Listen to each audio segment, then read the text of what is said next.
Hello guys, welcome to another video in my channel. अभी हम जिस मैच के बारे में बात करने वाले हैं वो है रात को होने जाने वाला फोर्थ ट्रॉफी का मैच, जो कि होने जा रहा है वेलिंगटन और ऑकलैंड के बीच में। तो ये मैच जो है होने जा रहा है बेसिन रिजर्व वेलिंगटन में, जहाँ पर वेलिंगटन ने अपना लास्ट मैच मतलब जो होम मैच खेला था वो यहीं पे खेला था, यही उनका घर भी है। और इन दोनों टीमों के बीच में इस सीजन में जो एक लौता मैच हुआ है जो कि सुपर स्मैश का मैच था, वो भी इसी ग्राउंड पे हुआ था। ठीक है, तो कुछ चीज़ें हम वहाँ से भी लेने की कोशिश करेंगे। ऑकलैंड फाइनली स्टार्ट करने जा रही है फोर्थ ट्रॉफी का जो सीज़न है उनका। अभी तक प्लंकेटशिप में उनका डेब्यू मतलब स्टार्ट नहीं करा है उन्होंने। फोर्थ ट्रॉफी में भी वो अभी तक स्टार्ट नहीं करे थे। ये उनका पहला मैच होगा। सुपर स्मैश में भी सबसे लेट उन्होंने स्टार्ट करा था, तो काफ़ी लेट स्टार्ट हुआ है ऑकलैंड की तरफ से चीज़ें, लेकिन अभी धीरे धीरे वो रिदम पे वापस आ रहे हैं। सुपर स्मैश में भी उन्होंने कुछ मैचेस में लगातार जीत दर्ज करे हैं, तो मोमेंटम है उनके हाथ में और काफ़ी सारे मेन प्लेयर्स भी अवेलेबल होंगे, तो चीज़ें लगभग सही ही चल रही हैं ऑकलैंड की तरफ से। अभी देखना ये होगा कि जब वो अपना फोकस 50 ओवर फॉर्मेट में शिफ्ट करते हैं तो कैसा रहता है कैसा रहता है टीम का परफॉर्मेंस। बहुत सारे इंपॉर्टेंट प्लेयर्स उनकी तरफ से भी अवेलेबल हैं। लगभग फुल स्ट्रेंथ की टीम आप देख सकते हैं ऑकलैंड की तरफ से, जो कि वेलिंगटन की तरफ से आप नहीं कह सकते। लास्ट मैच में इनकी तरफ से रविंद्रा और ब्लंडल खेले थे, जो कि एक मैच के बाद वापस से नहीं खेल रहे हैं। जिमी निशम अभी 50 ओवर फॉर्मेट में नहीं खेल रहे हैं, T20 में ही खेल रहे हैं, तो फुल स्ट्रेंथ नहीं है वेलिंगटन की टीम, जो कि आपको ऑकलैंड की तरफ से देखने को मिल जा रहा है। लेकिन अभी भी मैं जैसे हमेशा कहता हूँ कि वेलिंगटन ऐसी एक टीम है, मतलब जो एक डायलॉग होता था वेलकम वाले जो मूवी में अगर आपने देखा होगा तो, कि किसी को भी रास्ते से उठा के हीरो बना दूंगा, तो ये चीज़ वेलिंगटन की तरफ से बहुत ज़्यादा अप्लाई होता है। तो कभी भी आप वेलिंगटन को आउट ऑफ कॉन्टेक्स्ट नहीं मान सकते, कभी भी उनको अंडर एस्टिमेट नहीं कर सकते। लेकिन हाँ, ऑन पेपर अगर आप नाम के बेसिस पे देख रहे हो तो वेलिंगटन के प्लेयर्स कम हैं। ठीक है, वेदर क्लियर है, तो यहाँ पर कोई दिक्कत वाली बात नहीं है। आखिरी 5 मैचों की अगर बात करें तो वेलिंगटन यहाँ पर 3-2 से आगे है। वेलिंगटन के बारे में हमने मैचेस कवर करे हैं, तो मुझे लगता नहीं कि इनके बारे में मुझे ज़्यादा कुछ बताने की ज़रूरत है। ऑकलैंड की तरफ से जो प्रॉब्लम रहा था पिछले सीजन में, वो रहा था उनके बैटिंग को लेकर। ठीक है, उनके तरफ से एक बहुत ही एस्टॉनिशिंग एक चीज़ मैं देख रहा हूँ इस सीजन के जो उन्होंने स्क्वाड अनाउंस करा है, विलियम ओडॉनेल नहीं है, जो कि पिछले सीजन उनके हाईएस्ट रन स्कोरर थे। हालांकि वो अलग बात है कि ऑकलैंड के बाहर उनका उतना जो परफॉर्मेंस नहीं था, लेकिन जो भी हो स्टेटिस्टिकली वो हाईएस्ट रन स्कोरर थे, वो उनकी तरफ से अवेलेबल अभी नहीं है। और पिछले सीजन में बहुत सारे मेन प्लेयर्स को मिस कर रहे थे, जिनमें से Martin Guptill, Colin Munro, Mark Chapman, Glenn Phillips, ये अवेलेबल नहीं थे पूरी सीजन के लिए। तो बैटिंग में इश्यूज थे और बॉलिंग में भी इनको मतलब यंग बॉलर्स को लेकर चलना पड़ रहा था। हालांकि उन्होंने बहुत बुरा परफॉर्मेंस नहीं करा था, लेकिन वही बात है कि एक्सपीरियंस के मामले में वो हमेशा पीछे रह जाते थे, और इसीलिए टफ सिचुएशन में जहाँ पर मैच निकल सकता था एक्सपीरियंस प्लेयर के साथ, वो वहाँ से निकाल नहीं पाते थे। ठीक है, बस यही है, बाकी ज़्यादा कुछ बताना मैं नहीं चाहूँगा ऑकलैंड की तरफ से, क्योंकि पिछले सीजन की टीम और इस सीजन की टीम में बहुत ज़्यादा डिफरेंस है। तो पिछले सीजन के टीम को लेकर आइडिया लेके कोई फायदा नहीं है। नहीं तो ऑकलैंड की टीम आप देख सकते हैं काफ़ी स्ट्रॉन्ग टीम है, अगर उनके सारे प्लेयर्स अवेलेबल होते हैं, जो अभी लगभग हैं। तो देखते हैं आगे क्या क्या चीज़ें हमारे पास रहते हैं। आखिरी सीजन में ऑकलैंड ने पीछे 5 साल तक खत्म किया था, जैसे कि आप एक्सपेक्ट कर भी सकते हैं। बहुत सारे इंपॉर्टेंट प्लेयर्स ना ही बैटिंग से ना ही बॉलिंग से इनकी तरफ से अवेलेबल नहीं थे। ग्राउंड पे रिकॉर्ड्स डिसेंट है वेलिंगटन की तरफ से, जिन्हों हम लास्ट वीडियोस में बात कर चुके हैं। इंडिविजुअल परफॉर्मेंस में ये कुछ है, जहाँ से ऑकलैंड की तरफ से जैसे मैंने बताया कि विल ओडॉनेल आप देख सकते हैं, दोनों टीम्स मिलाकर हाईएस्ट रन स्कोरर ये थे। 53 का औसत है, 7 मैच 50 प्लस स्कोर है 10 में से जो उन्होंने खेला है। और ये 3 जो मैच वो नहीं 50 प्लस स्कोर बना पाए हैं, मेरे ख्याल से ये तीनों ही मैचेस ऑकलैंड के बाहर थे। जो भी हो, लेकिन स्टेटिस्टिकल ये थे जो नहीं खेल रहे, पता नहीं क्यों। उसके बाद सिंसोलिया, कोल ब्रिग्स, इन्होंने भी जो 4 मैचेस खेले थे काफ़ी पोटेंशियल दिखाया था उन्होंने। हालांकि उसके बाद से T20 में तो कुछ खास वो कर नहीं पाए थे और अभी वो स्क्वाड में नहीं है, हो सकता है आने वाले समय में वो आए। जॉर्ज वर्कर सेंट्रल के होकर खेलते थे, अभी वो ऑकलैंड के होकर डेब्यू करने वाले हैं फोर्थ ट्रॉफी में। और बॉलिंग में अगर बात करें तो राष्ट्रपराग, जो पिछले सीजन में एक ब्रेकआउट परफॉर्मर थे, हर फॉर्मेट में उन्होंने अच्छा परफॉर्मेंस करके रखा हुआ था, आज भी स्क्वाड में है। खिलाया जाता है या नहीं ये देखना पड़ेगा। और लुई देलपोर्ट, ये परफॉर्मर्स थे। हालांकि उतना अच्छा बॉलिंग परफॉर्मेंस उनका नहीं था जितना शायद वेलिंगटन की तरफ से हो, और ये आप उम्मीद रख भी सकते हैं, क्योंकि सीनियर और एक्सपीरियंस प्लेयर्स जो थे वो वेलिंगटन के पास आए थे। अभी एक बार देख लेते हैं कि जब ये दोनों टीमें आमने सामने हुई है पास में, तो क्या हुआ है। बहुत सारे नाम आपको ऐसे मिलेंगे जो शायद करंट स्क्वाड में अवेलेबल नहीं हो, जो पहले खेलते थे, या फिर पहले नाम नहीं था लेकिन अभी वो अवेलेबल है, तो उसको थोड़ा कंसिडरेशन करना पड़ेगा। बाकी कुछ नाम आपको बहुत ही एक्सक्लूसिवली मिलेंगे और कुछ चीज़ें आपको यहाँ पर देखने को मिल जाएंगी।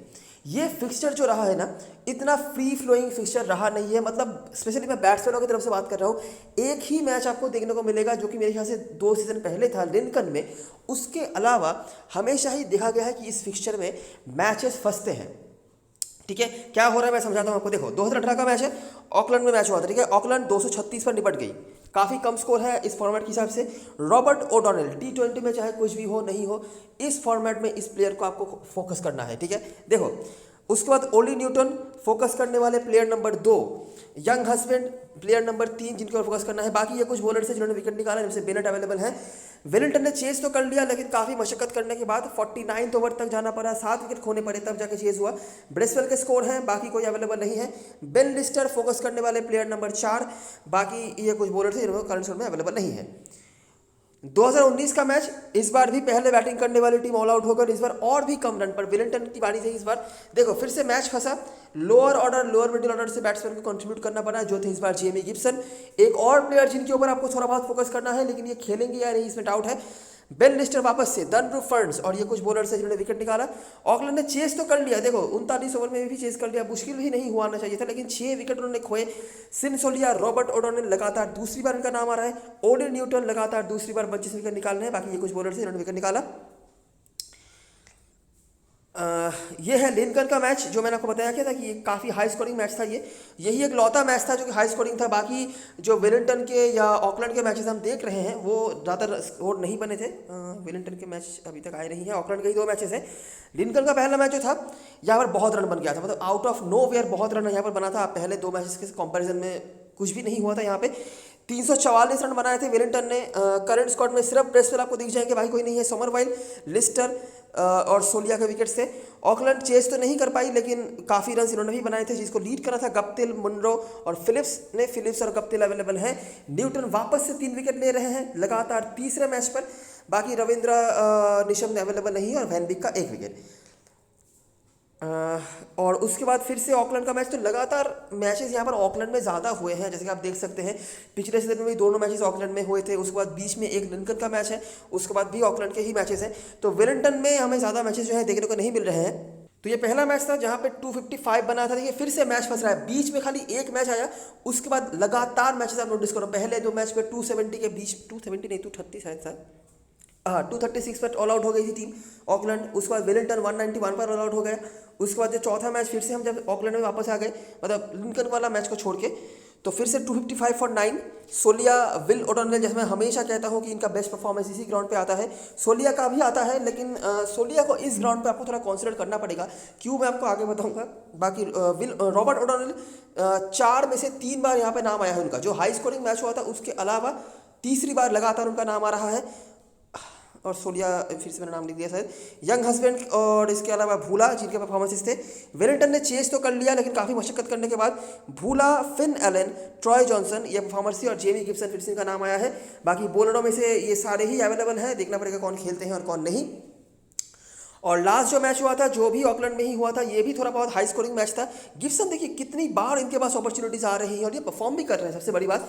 ट्रॉय जॉनसन लगातार दूसरी बार बड़ा स्कोर, कॉल्सन के परफॉर्मेंस थे। विन लिस्टर फिर से नोटिस करो, हर मैच पे इनके खाते में विकेट रहा है। मेरे ख्याल से ये एक मैच था जहाँ पर उनको विकेट नहीं मिला है, नहीं तो हर मैच में उनके खाते में विकेट रहा है। और ये ऑकलैंड की तरफ से हिस्टोरिकली जो मेन बॉलर रहे हैं इस फिक्चर में वो बेन लिस्टर ही रहे हैं। 25 विकेट निकाला हुआ है। मेरे ख्याल से एक मैच में 5 विकेट भी उनके खाते में था। जी हाँ, यहाँ पे ठीक है 5 विकेट उनके खाते में था। 3 विकेट 2 बार ले चुके हैं।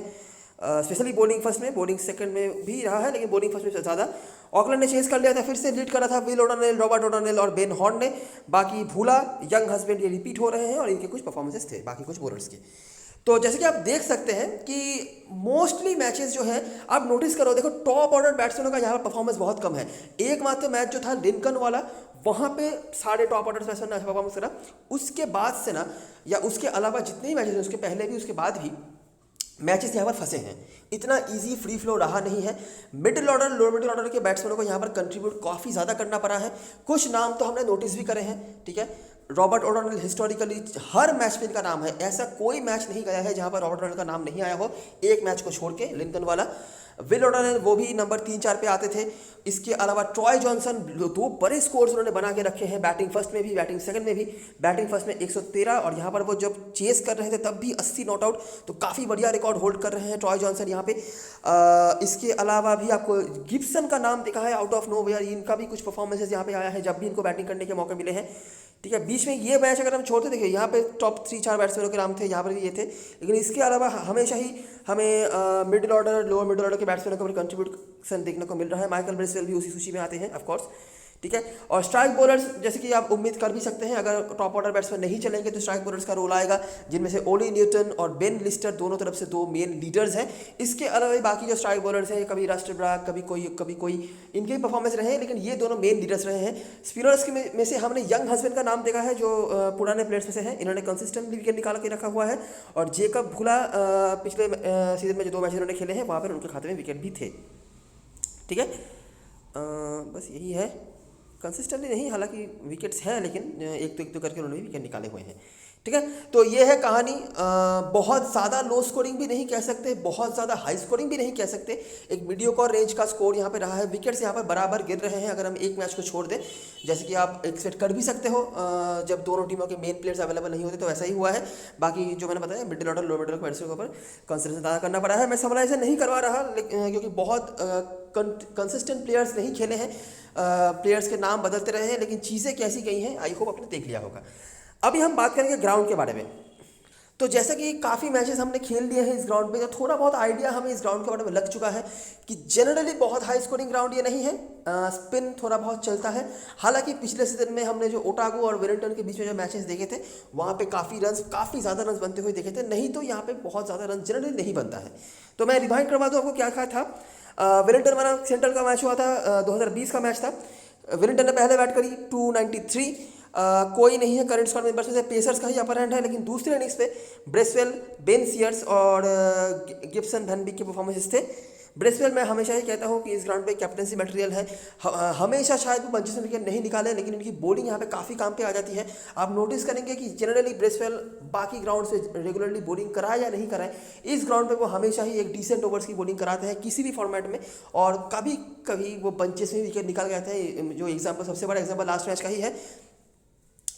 उसके बाद पिछले सीजन के मैचेस को अगर हम कंसीडर करें तो देखो, पहले बैटिंग करा 205 बेन सीयर्स, हमेशा ही मैं कहता हूँ बॉलिंग फर्स्ट में। ओली न्यूटन जनरली इस फॉर्मेट में बहुत ही इफेक्टिव बॉलर वो साबित हुए हैं। इसके अलावा ब्रेसवेल की बॉलिंग, यंग हस्बैंड की बॉलिंग भी काम पे आ जाती है। वेलिंगटन ने चेस तो कर लिया, लेकिन काफ़ी मशक्कत करने के बाद ट्रॉय जॉनसन, फ्रेजर कॉल्सन के परफॉर्मेंस थे, पेसर्स का अपर हैंड।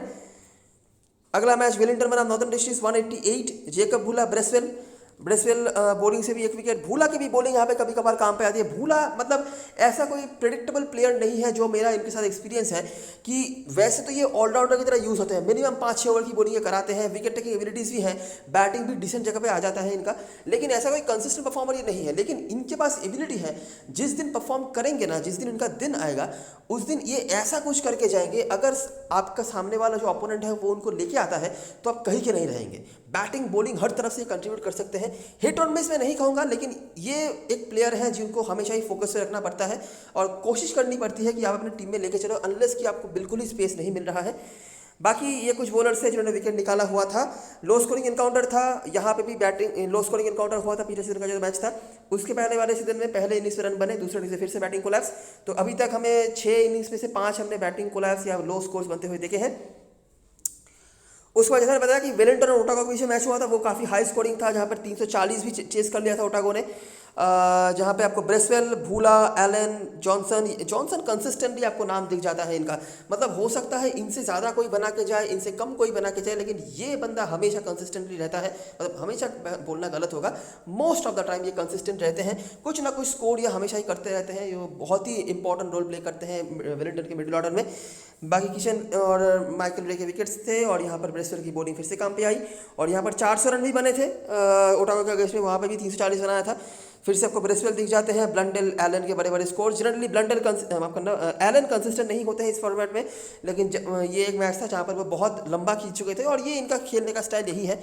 मतलब ये जब तक रहेंगे तब तक मारेंगे। अगर 10 गेंद रहते हैं तो 20-25 रन बना के जाएंगे, और ये अगर 10 गेंद 50 गेंद में बदल गया तो रन भी 5 गुना हो जाएगा। वही बात है, तो वही इनके लिए अप्लाई होता भी है। तो ओटागो चेस तो नहीं कर पाई थी, लेकिन काफ़ी बड़ा स्कोर उन्होंने बनाया था। बाकी बेन सीयर्स, ब्रेसवेल, बार देखिए ब्रेसवेल की बॉलिंग यहाँ पर काम पे आ रही है, कुछ ना कुछ तो वो करे जा रहे हैं। बाकी बैटिंग से भी परफॉर्मेंस इनके रहते हैं। वैन बीक, ये कुछ परफॉर्मर्स थे।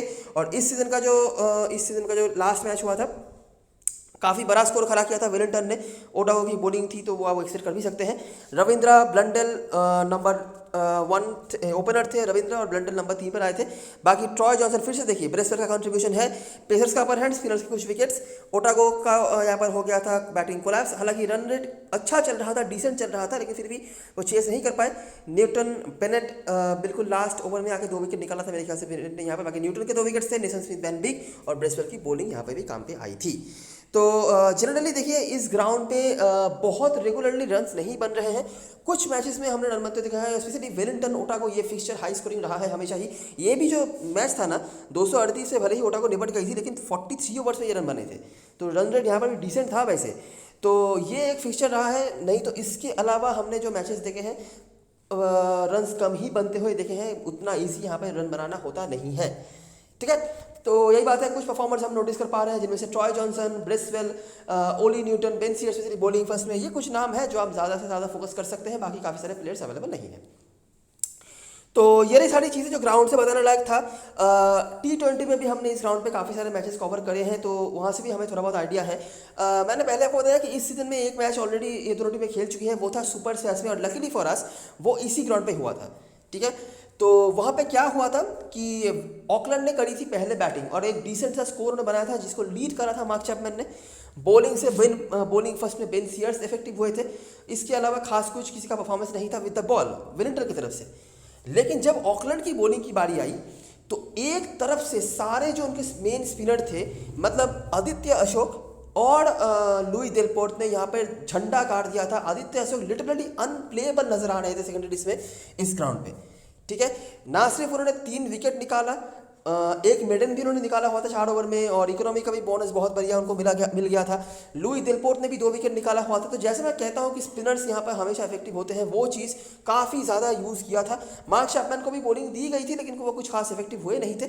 और माइकल ब्रेसवेल हालांकि वहाँ पे भी स्टैंडर्ड परफॉर्मर थे, अगर आप भूल नहीं गए होंगे, वो अकेले ही वहाँ पर बैटिंग से परफॉर्म कर रहे थे, और कोई भी उस तरह से स्टैंड आउट परफॉर्मर के तौर पर सामने आ नहीं पाए थे।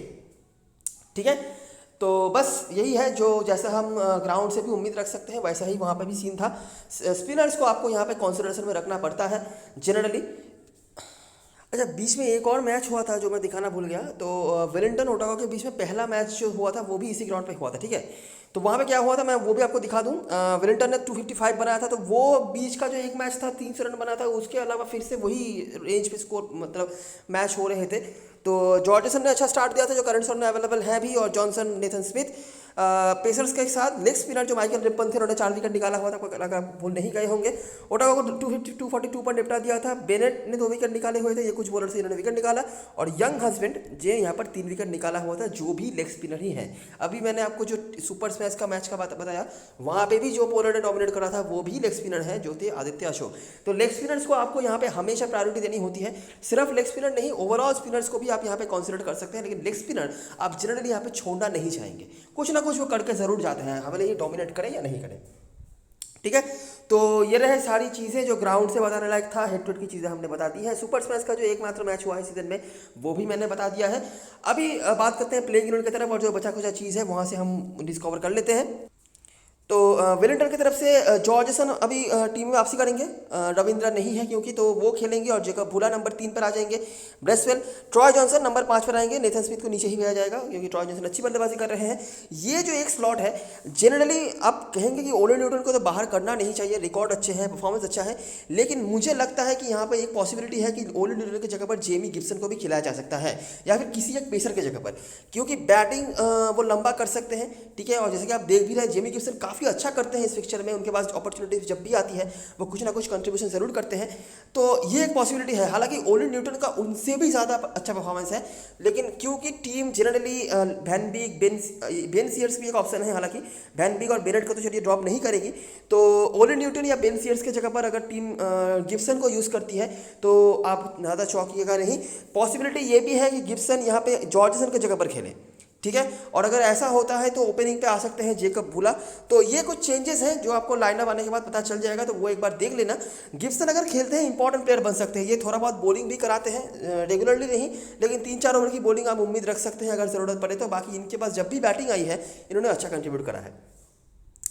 बाकी बॉलिंग फर्स्ट में मैं कहूँगा बेन सीयर्स और ये बेनेट के बीच में आपको एक को लेना है। बॉलिंग फर्स्ट में सीयर्स और बॉलिंग सेकंड में बेन सीयर्स बेनेट। और यंग हस्बैंड आप लेके चल सकते हो, कंसिस्टेंट परफॉर्मर है यहाँ पे इस फिक्चर में भी, इस ग्राउंड पे भी। ट्रॉय जॉनसन तो है ही, कैप्टन हसरत मटेरियल है। मैं अभी से बता रहा हूँ आपको, स्पेशली बैटिंग फर्स्ट में आप अगर देखना चाहते हो तो रिस्की ज़रूर होगा, बैट्समैन है क्योंकि, लेकिन बहुत ही जेन्युइन ऑप्शन है। मतलब ऐसा कोई रीज़न नहीं है कि आप ट्रॉय जॉनसन को कंसिडर नहीं करें। बाकी अगर आप सेफ जाना चाहते हैं तो बिल्कुल ऑप्शन है आपके पास। माइकल ब्रेसल मस्ट है, आप इनको छोड़ना नहीं चाहेंगे। फिन एलन कीपर सेक्शन में होंगे। अभी देखिए पिछले मैचेस तक तो फिन एलन का कोई कॉम्पिटिटर नहीं था कीपर सेक्शन में, लेकिन अभी हमारे पास कॉम्पिटिशन है। देखना पड़ेगा कि हम किस तरह से इनको मैनेज करते हैं। जेकब बुला अगर पॉसिबल हो लेके चलो। मेरा पर्सनल एक्सपीरियंस है जेकब बुला के साथ कि ये जिस दिन चल जाते हैं ना, आपको अकेले जितवा या हरवा सकते हैं। पॉसिबल हो तो लेके चल सकते हो, इनकी बॉलिंग काम पे आ जाती है यहाँ पे। और उसके बाद जॉर्जसन वगैरह हैं, जो मुझे लगता नहीं अगर आप भूला वगैरह को लेते हो तो आप मैनेज कर पाओगे। ऑकलैंड की तरफ से वॉर्कर और गप्टिल ओपनिंग करेंगे सुपर स्मैश में। तो अभी तक ये दोनों एक साथ नहीं चले हैं, ठीक है। बहुत खास कुछ एक साथ परफॉर्मेंस नहीं करा है, एक मैच में कोई चल रहे हैं। लेकिन मेरा जो ऑब्जर्वेशन रहा है, मैं हमेशा ही ये चीज़ कहता हूँ कि बैटिंग फर्स्ट में ही दोनों को लेकर चलो, बैटिंग सेकंड में अगर पॉसिबल हो दोनों को ही ड्रॉप कर सकते हो आप। देखिए बड़े प्लेयर्स हैं दोनों, ठीक है। ज़रूरी नहीं कि रिकॉर्ड्स क्या हैं तो उसी हिसाब से वो चलेंगे, चल भी सकते हैं। लेकिन अगर आपको कुछ एक्सपेरिमेंट करना है, अगर कुछ बेसिस चाहिए तो आप ये कर सकते हो। बाकी सारे अच्छे प्लेयर्स को तो आप लेकर नहीं चल सकते। लेकिन बैटिंग फर्स्ट में मैं इन दोनों को ही लेकर चलूँगा। बैटिंग सेकंड में मैं कुछ ना कुछ हो सकता है खलबली करूँ, टीम में कुछ चेंजेस वगैरह करूँ। जॉर्ज वार्कर बैटिंग फर्स्ट में हमेशा ही स्टार्ट लेते हैं जब वो सेंट्रल के होकर खेलते थे। 30-40 के बीच में रन है, कुछ ना कुछ तो है। लेकिन बैटिंग सेकंड में उनके कुछ भी परफॉर्मेंसेज नहीं आए हैं, 10 के ऊपर भी नहीं गए हैं, ठीक है। बाकी गप्टिल का कोई रिकॉर्ड खास नहीं है, लेकिन आपने देखा जो लिंकन में वो मैच उन्होंने खेला था, बहुत बड़ा शतक उन्होंने लगाया था, और वो भी मेरे ख्याल से सेकंड इनिंग्स में ही था या फिर ऐसा कुछ होगा। तो ज़रूरी नहीं कि सेकंड इनिंग्स में परफॉर्म नहीं करेंगे, लेकिन जनरली उनका सेकंड इनिंग्स में परफॉर्मेंस नहीं आता है। बाकी अगर पॉसिबल हो तो आप इधर इनिंग्स में भी दोनों को लेकर चल सकते हो, तो भी मुझे लगता है स्मॉल लीग में आप सेफ भी रह जाओगे। मार्क चैपमैन कोई रिकॉर्ड नहीं है, इनकी बॉलिंग थोड़ी बहुत काम पे आ सकती है। और लास्ट जो सुपर स्मैश का मैच उन्होंने खेला था, यही एक लौते बैट्समैन थे जिन्होंने अच्छा बल्लेबाजी करके रखा हुआ था। ग्लेन फिलिप्स कीपर सेक्शन में होंगे, जो अच्छी बात है हमारे लिए। इनकी बॉलिंग भी काम पे आ सकती है। अभी कब तक इनको बॉलिंग मिलेगी भी या नहीं, इसकी कोई गारंटी मैं नहीं दे सकता, लेकिन अगर ज़रूरत पड़े तो कीपर सेक्शन में आपके पास 3 ऑप्शंस होंगे। फिन एलन होंगे। फिन एलन अपने पुराने टीम के अगेंस्ट में खेल रहे हैं, इनकेस अगर आपको नहीं पता हो तो। ग्लेन फिलिप्स और आपके पास बेन हॉर्न का भी ऑप्शन होगा, जो भी बहुत डिसेंट ऑप्शन है। लेकिन कहीं से भी आप 3 कीपर तो या 2 कीपर भी मुझे लगता है आप लेके नहीं चल सकेंगे, तो एक को ही लेना पड़ेगा। बाकी ये डिसीजन आप ले सकते हो। फिन एलन ओपनिंग करेंगे, ग्लेन फिलिप्स थोड़ा नीचे आएंगे, बेन हॉर्न और नीचे आएंगे, ठीक है। हालांकि डिपेंडेंसी के मामले में ग्लेन फिलिप्स ज़्यादा बेटर रहे हैं, और बेन हॉर्न जब भी मौका मिला है उन्होंने अच्छा करा है, वही कीपिंग के पॉइंट भी ये दे सकते हैं। ये आप डिसीजन ले सकते हो।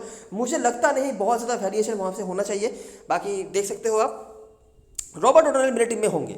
मुझे लगता है काफ़ी रिस्क होगा इनको लेना, लेकिन मैं इनको लेके चलने की पूरी कोशिश करूंगा। एक मैच के अलावा हर मैच पे इन्होंने रन बना के रखा हुआ है। अनलेस कि मुझे कोई बहुत ही एक्साइटिंग कोई बॉलर या ऑलराउंडर छोड़ना पड़े, रॉबर्ट ओडोनेल आपको मेरे टीम में दिख जाएंगे, ठीक है। उसके बाद सिंसोलिया, जनरली मैं ऑकलैंड के बाहर इनको लेने का सजेशन नहीं देता हूं, लेकिन यहाँ पर उनकी बॉलिंग काम पे आ सकती है। वो जिस तरह की कंडीशन में बॉलिंग करना पसंद करते हैं वो इसी तरह का कंडीशन है, तो मुझे लगता है इनकी बॉलिंग यहाँ पे काम पे आ सकती है। उनको ओवरऑल इनके रिकॉर्ड्स अच्छे हैं हेड टू हेड में, लेकिन बेस्ट परफॉर्मेंस ऑकलैंड में है, ये मैं हमेशा कहता हूँ। विल सोमरवाइल आप इनको छोड़ नहीं सकते, गलती से भी इनको छोड़ना नहीं है। इनकी बॉलिंग यहाँ पे काम पे आ जाती है, लगभग हर फिक्सचर में ही हेड टू हेड में इन्होंने विकेट निकाल के रखा हुआ है। और क्योंकि आप देख रहे हैं कि यहाँ पर मैच फंसता है, तो middle order low middle order के बैट्समैनों के ऊपर आप क्योंकि कॉन्सेंट्रेशन करना चाहते हैं, तो विल सोमरवाइल का भी नंबर वहाँ पे आना चाहिए। काफ़ी अच्छी बैटिंग भी कर लेते हैं, और अगर इनके पास प्रॉपर टाइम मिले तो ये काफ़ी लंबा इनिंग्स भी खेलने का एबिलिटी रखते हैं। बिल्कुल आप इनको अपने टीम में रखेंगे। बेन लिस्टर तो है ही। उसके बाद ये जो स्लॉट होगा ये आप देख सकते हैं, इनमें से अगर किसी को लेना चाहते हैं तो। बाकी आदित्य अशोक मेरे लिए मेन स्पिनर होंगे। आप सोमरवाइल को स्पिन ऑलराउंडर के तौर पर कंसीडर कर सकते हो, जैसे कि वहाँ पे यंग हस्बैंड है, यहाँ पर सोमरवाइल का भी सेमी रोल होगा, भले ही उनको बॉलिंग में देके रखा हुआ है। और आदित्य अशोक मेरे लिए लेग होंगे। और क्योंकि सुपर स्मैश में इसी टीम के अगेंस्ट में महज कुछ दिन पहले ही इन्होंने काफ़ी अच्छा परफॉर्मेंस करके रखा हुआ है, तो मुझे लगता नहीं कि बहुत ज़्यादा आपको बैकअप करना चाहिए कि आप इनको कैसे लेंगे नहीं लेंगे, लेके आप चल सकते हैं। तो हमारे टीम में जो प्लेयर ज़रूर से होंगे, रॉबर्ट ओडोनेल होंगे। ये प्लेयर्स रिगार्डलेस ऑफ टॉस मेरे टीम में होंगे, ठीक है। कुछ भी हो जाए ये हमारे टीम में ज़रूर से होंगे। सोमरवाइल, लिस्टर, आदित्य अशोक, ये 4 प्लेयर्स होंगे। जॉर्ज वार्कर, मार्टिन गप्टिल में से मैं लूँगा अगर बैटिंग फर्स्ट कर रहे हैं तो वो, ठीक है। और ये चैपमैन का भी वही सीन है। चैपमैन आप ले भी सकते हो क्योंकि वो बॉलिंग करा लेते हैं। और अगर आप समझ लीजिए बैटिंग फर्स्ट कर रही है ऑकलैंड की टीम, आप Martin Guptill, George worker, Chapman सबको लेते हैं और यहाँ पर 4 प्लेयर्स भी लेते हैं, तो ऑफकोर्स आप ग्लेन फिलिप्स को मैनेज नहीं कर पाएंगे। अगर इन तीनों में से किसी एक को ड्रॉप करते हो तभी आपकी टीम में ग्लेन फिलिप्स आएंगे, ठीक है। तो ये आपको देखना है। सोलिया मैं लेना तो चाहता था लेकिन मुझे समझ नहीं आ रहा कहाँ से मैं लूँ। अगर सेकेंडरी से बैटिंग कर रही है ऑकलैंड की टीम तो मैं शायद सोच भी सकता हूँ। बाकी मेरे लिए 4 जो मेन प्लेयर्स मैंने बताए हैं लॉजिकली जिनका नंबर आ रहा है, उसके बाद ये जो सिलेक्शंस है वो टॉस के ऊपर डिपेंड करके हम करेंगे। बेंच पे राष्ट्र ब्लॉक है, रीज़न ये कुछ नहीं है इनके अगेंस्ट में जाने का, बाकी टीम में जगह नहीं बन रहा है। मुझे तो पॉसिबिलिटी नहीं दिख रही है कि दानरू फंड्स भी खेल जाए। बेन लिस्टर पिछले सीजन में काफ़ी खराब फॉर्म पर थे, ये मैं आपको बता दूं। उसके पहले वाले सीजन में इन्होंने लिटरली आग बूझ के रखा हुआ था, लेकिन पिछले सीजन में उतना अच्छा परफॉर्मेंस इनका नहीं था। हालांकि अभी भी सुपर स्मैश में इन्होंने अच्छा करके रखा हुआ है कुछ मैचेस में, तो वो आप देख सकते हैं। और जी हाँ, बेन लिस्टर ने भी काफ़ी अच्छी बॉलिंग कराई थी जो सुपर स्मैश का मैच हुआ था इस ग्राउंड पे। इस टीम के अगेंस्ट में मेरे ख्याल से 3 विकेट इन्होंने भी निकाले हुए थे, 2 या 3 विकेट, और शुरुआती 3 विकेट इन्होंने निकाले हुए थे। मतलब लगातार जो टॉप के बैट्समैन थे ओपनिंग कर रहे थे, जो फिन एलन और भी जो बल्लेबाज आए थे, लगातार विकेट्स इन्होंने एक साइड से निकाल के रखा हुआ था, ठीक है। कैप्टन चॉइस की बात करें तो वेलिंगटन के होकर ब्रेसवेल, जॉनसन, इनके इर्द गिर्द लोग जा सकते हैं। उसके बाद जॉर्जेसन और एलन। भूला काफ़ी रिस्की पिक होंगे, लेकिन मुझे लगता है आपको इनको मैनेज करने का पूरा सोचना चाहिए। अनलेस कि बहुत मुश्किल हो रहा है तो आप शायद कुछ करें। और न्यूटन, यंग हस्बैंड बॉलरों में से ऑकलैंड की तरफ से गप्टिल, चैपमैन, वर्कर, सोलिया, ये ही इर्द गिर्द लोग जाएंगे। और मुझे लगता है ये 4 लगभग सबकी टीम में होंगे और शायद फिलिप्स को लोग यहाँ पर ऐड कर लेंगे। फिलिप्स भी कर लो ऐड। और बॉलरों में से सोमरवाइल, अशोक, लिस्टर, ये आपके लिए ऑप्शंस है। और रॉबर्ट ओटाने टीम में रख लो, कैप्टन हसन मत बनाओ, लेकिन टीम में मैं कोशिश करूँगा अपने टीम में रखने का। लॉजिक है काफ़ी सारा, आप देख ही सकते हैं। बाकी देखते हैं क्या होता है। तो मैंने इस तरह का एक स्ट्रक्चर बना के रखा है। मैं उम्मीद यही रख रहा हूँ कि फिर से मैच फंसेगा, जैसा कि मोस्ट ऑफ द टाइम फंसा है। हमेशा तो नहीं कहूँगा, मोस्ट ऑफ द टाइम फंसा है, हेड टू हेड में भी और ग्राउंड में भी। देखो, मैंने न्यूटन रखा है और बेन लिस्टर जो मेरे मेन स्ट्राइक बॉलर्स हैं रिकॉर्ड्स के मामले में। सोमरवाइल, यंग हस्बैंड मेरे स्पिन ऑलराउंडर्स, और आदित्य अशोक मेरे लिए लेग स्पिनर है, जो मतलब यंग हस्बैंड भी उसी सूची में आते हैं। ब्रेसवेल मेरे लिए मस्ट हैव ऑलराउंडर है जिनके आसपास मैं नहीं जाने वाला। बैटिंग सेक्शन में रॉबर्ट ओटोनल, ट्रॉय जॉनसन मेरे लिए टीम में होंगे। भूला देखना पड़ेगा कि मैं क्या टॉस हो रहा है, उस हिसाब से मुझे सोचना पड़ेगा। अभी हमारे पास 2 ही ऑप्शन बचा है। अगर आप भूला को नहीं लेते हो तो आपके पास 3 ऑप्शन मैक्सिमम बचेंगे। अगर ऑकलैंड बैटिंग फर्स्ट कर रही है तो आप गप्टिल और वार्कर दोनों को लेकर चल सकते हो, या फिर गप्टिल वार्कर में से किसी एक को चांस लो। ये रैंडम होगा, इसमें कोई लॉजिक नहीं, कुछ रिकॉर्ड नहीं है, किसी एक के ऊपर चांस लो। और यहाँ पे चलो भूला को भी हटा ही दो, और हटा के यहाँ पे आप चैपमैन को ले सकते हो, ठीक है। कीपर सेक्शन में आपके पास यहाँ पे ग्लेन फिलिप्स का भी ऑप्शन आ जाएगा। तो सिर्फ आप गप्टिल नहीं रखोगे, बाकी आपके पास 4 बैट्समैन अवेलेबल होंगे, 3 बॉलर्स अवेलेबल होंगे। अगर बॉलिंग करा लेते हैं चैपमैन तो चौथा बॉलर भी आपके लिए यहाँ पर हो जाएगा। और बॉलिंग की बात करोगे वेलिंगटन की तरफ से तो न्यूटन है, यंग हस्बैंड है। मैं कोशिश करूंगा बेन सीयर्स अगर बॉलिंग फर्स्ट करते हैं तो उनको भी मैनेज करने का। थोड़ा मैं बॉलर्स के ऊपर ज़्यादा फोकस करना पसंद करूंगा इस फिक्चर में। आप समझ सकते हैं मैं रीज़न क्यों बता रहा हूं। जेन्युइन जो बैट्समैन है जिन्होंने अच्छा करके रखा हुआ है हिस्टोरिकली भी, उनके ऊपर। बाकी देखो, अगर बड़े बड़े प्लेयर्स हैं, ठीक है, ज़रूरी नहीं कि हमेशा कि लो स्कोरिंग मैच ही हो। अगर लो स्कोरिंग मैच नहीं होता है तो ये स्ट्रक्चर जेन्युइनली फेल करने वाला है, ठीक है। अगर आपको सेफ जाना है और अगर आपको बैट्समैन जो हैं सेफ प्लेयर्स उनके ऊपर आपको फोकस करना है, तो मैं जो सजेशन आपको दूंगा कि यहाँ से सोमरवाइल और ये यंग हस्बैंड, इन दोनों को आप हटा के बैट्समैन जो होंगे सेफ वाले, जैसे कि गप्टिल हो गए या फिर कोई और जॉर्जेसन वगैरह अगर कोई लेना चाहते हो तो आप उनको देख सकते हो, ठीक है। या फिर अगर आप 2 कीपर चलना चाहते हो, जो सजेशन तो मैं नहीं दूंगा, लेकिन अगर चलना चाहते हो तो देख सकते हो, ठीक है। लेकिन बाकी जो 3 बॉलर्स हैं मैं कोशिश तो करूँगा कि इनको लेके पूरा प्रॉपर्ली चला जाए और ज़्यादा यहाँ पे जो मैं छेड़खानी नहीं करूँ। कैप्टन मैसेज चॉइस की बात करें, मैं हमेशा ही कहता हूँ ब्रेसवेल आपके लिए इजी कैप्टन चॉइस होते हैं इस ग्राउंड पे। रीज़न काफ़ी सारे हैं, बैटिंग से रिकॉर्ड अच्छा है, बॉलिंग काम पे आ जाती है यहाँ पे उनकी। रिसेंटली सुपर स्मैश से भी अच्छा उन्होंने करके रखा हुआ है, तो बिल्कुल ठीक है। वाइस कैप्टनसी के लिए अगर आप देखना चाहते हो, अगर आपको बॉलरों में से देखना है तो आप इन दोनों के साथ जा सकते हो, स्ट्राइक बॉलर्स। स्पिनर्स आपके लिए ये 2 है, आदित्य अशोक और यंग हस्बैंड जो लेग स्पिनर्स होंगे आपके लिए। और बैटिंग में ट्रॉय जॉनसन, ठीक है, जेन्युइन ऑप्शन है ट्रॉय जॉनसन। अगर आपको कुछ भी सोचना नहीं है, काफ़ी लोग कैप्टन हसन बना भी सकते हैं। हो सकता है नाम के बीच में कुछ लोग इनको टीम में नहीं ले, जो मुझे लगता है बहुत गलत डिसीजन हो सकता है, क्योंकि परफॉर्मेंस इनका बेस्ट आ रहा है। तो बैटिंग में जेन्युइन ऑप्शन ट्रॉय जॉनसन है। बॉलिंग पे ये दोनों जो है, स्पेशली बॉलिंग फर्स्ट में आप स्ट्राइक बॉलर देखना चाहेंगे, लिस्टर और न्यूटन। और यहाँ पर स्पिनर जो आपके लिए स्पिन जो लेग स्पिनर्स हैं, यंग हस्बैंड और अशोक, ये आपके लिए अच्छे ऑप्शंस हैं। बाकी आप किस तरह का रिस्क ले रहे हो और आपका रिस्क किस तरह से चल रहा है, उसके ऊपर मैच का रिजल्ट डिपेंड करेगा। लेकिन ऑफ कोर्स आपको यहाँ पे रिस्क लेना पड़ेगा। अब सारे बड़े प्लेयर्स को लेकर आप यहाँ पे नहीं चल सकते। तो ये रही सारी चीज़ें और सारी एनालिसिस। वीडियो को पसंद आया हो तो लाइक ज़रूर करना, सब्सक्राइब करना चैनल को, टेलीग्राम चैनल पे ज़रूर ज्वाइन हो जाना क्योंकि लास्ट में सारी अपडेट्स वगैरह वहीं पे आने वाली हैं। तब तक के लिए best of luck for this match and good bye for now.